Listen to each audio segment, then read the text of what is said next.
가수였던 듀스 이현도가 겪은 일이다. 하루는 고인이 된 듀스의 김성재가 죽기 전날 꿈을 꾸었다고 한다. 김성재가 죽기 전 꿈을 꾸었고 그 꿈을 이현도에게 전해주었다고. 김성재의 꿈에서 김성재와 이현도는 방송 스케줄을 마친 뒤 방송국을 나오던 중 많은 팬들이 몰렸다고 한다. 그런데 이상한 것은 김성재 자신에게는 단 한 명의 팬도 오지 않고 이현도에게만 수많은 꽃을 주고 있었다고 한다. 너는 좋겠다. 팬들에게 그렇게 많은 꽃도 받고. 김성재는 이현도를 부러워하며 말을 했다고 한다. 그러자 이현도가 김성재에게 이렇게 말했다고 한다. 너는 나보다 더 많은 꽃을 받을 거야. 내일. 이현도는 말하며 꿈에서 깨어났고 그 다음날 김성재는 고인이 되었고 많은 국가꽃을 받았다고 한다. 개그맨 정영도는 2006년 지방의 한 호텔에서 오싹한 경험을 했다고 한다. 하루는 지방에서 행사를 마친 뒤 동료들의 술자리 제의를 뿌리치고 호텔 11층의 숙소에 와서 잠을 청했지만 쉴 새 없이 복도에 울려 퍼지는 발소리에 쉽게 잠이 들지 못했다고 한다. 처음에는 손님들이 들락날락하는 소리인 줄 알았지만 계속해서 들려오는 발소리에 신경이 쓰였다고 한다. 하지만 문을 열면 아무도 없었고 잠을 청하려 하면 들리는 발걸음 소리.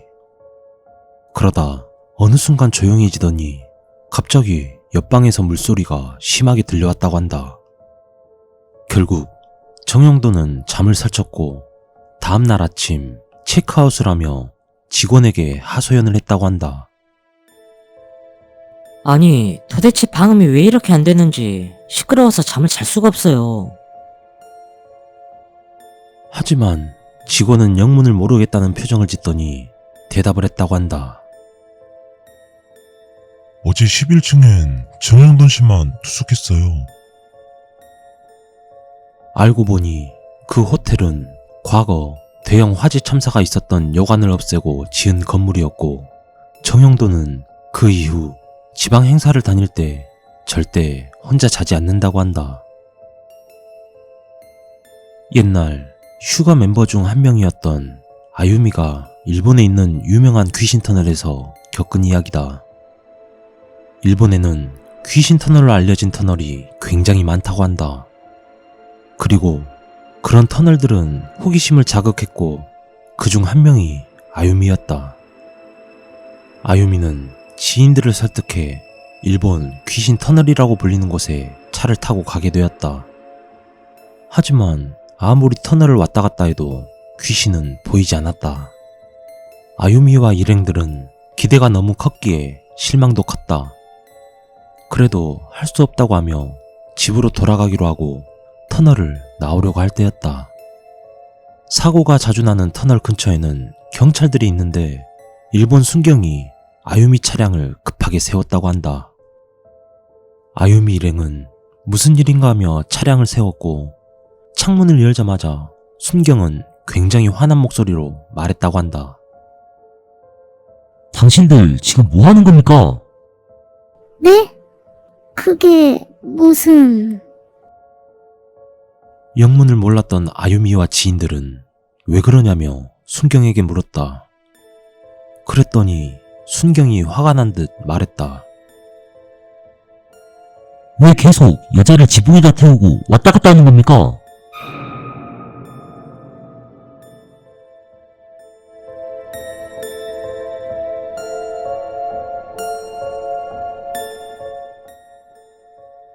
어느 날 밤, 난 친한 친구의 집으로 가는 길이었다.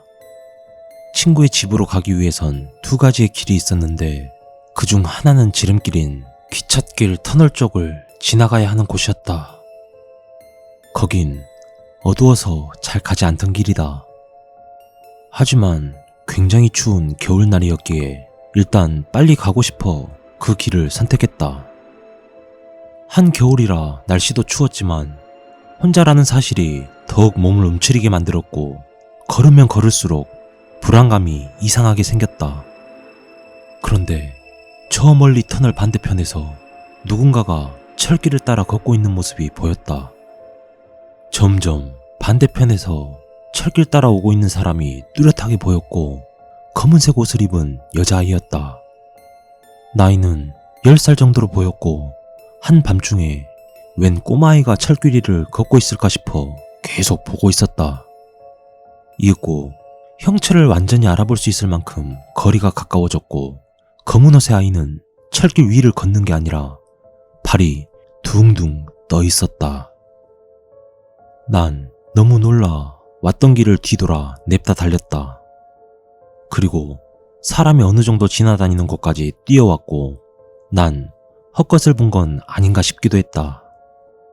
하지만 일단 친구 집으로 가야 했기에 다시 걸어가며 마음을 추스리고 담배를 한 대 피우고 있었다. 그렇게 터널에 다시 가까워졌을 때쯤 여자아이의 웃음소리가 들려왔다.